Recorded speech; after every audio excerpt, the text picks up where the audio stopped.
A day in my life as a business owner nga nag-content creator. For today's mini vlog, we are here at Horim Ukay-Ukay at bang sa Robinsons kay mag-select na putag another trousers. Ug sa mga bagong viewers na mo di ani no, kami di ay itong mga nagbaligya og Ukay selected items. Sa mga wala kabalo no, ang Ukay selected items is mao na siyang sa isa ka bundle, pilian nato na siya og mga gwapa, which is mao ni naka-nice no, kay maka-assure gid kaayo ka nga imuhang baligya is gwapa gyud. And isa sa tanan, quality ang mga items nga mapilian mo. And isa ni sa ako ang mga best way nga makarecommend sa ubang mga bagong negosyante sa Ukay. Kay sureball gyud ni wala gyud ni siya lugi. Kay pag once Ukay selected ang imong mga item, sureball gyud na nga wala gyud malabay and tanan gyud mahalin. Ang pagiging Ukay selector is dili siya basta-basta. Kay una-una sa tanan, ang agmuhang puhunan di ani dili lang kay kapital or kwarta kundi ang imuhang singot, kakapoy ug mga abog nga maka-trigger sa imuhang sinus. Kabalo ba mo nga sa una wala gyud ko sinus, patungod aning atong pag-ukay-ukay no,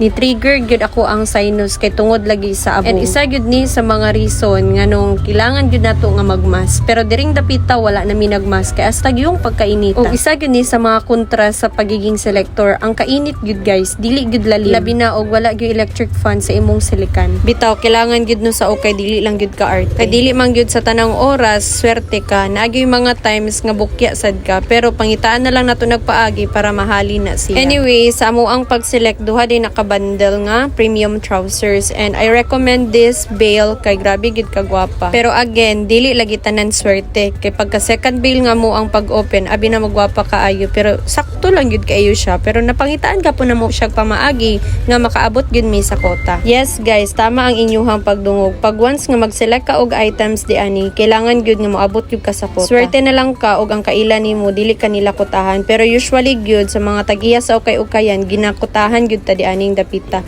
In different kinds of items na gyud na sila fixed price sa isa-isa ka mga items. So maunang dili gyud lalim guys, kay ikaw pa gyud maning kamot diha og pangukay para makita tag mga gwapa nga mga items, pero laban lang gyud ta. And kabalo ko nga naatay mga challenges tagsa-tagsa, labaw na karon nga crisis kaayo, pero dako gyud kaayo ko og pasalamat sa ako ang mga solid customers and solid miners nato, online man o mapa-offline. Maunang og naglisod ka karon, lisod ra na karon lang na, pero puhon-puhon ikaw na pud dapigan sa panahon, ikaw na pud ang moalboruto sa daghan-daghan kaayong mga sales. And diri lang ko, dagang salamat.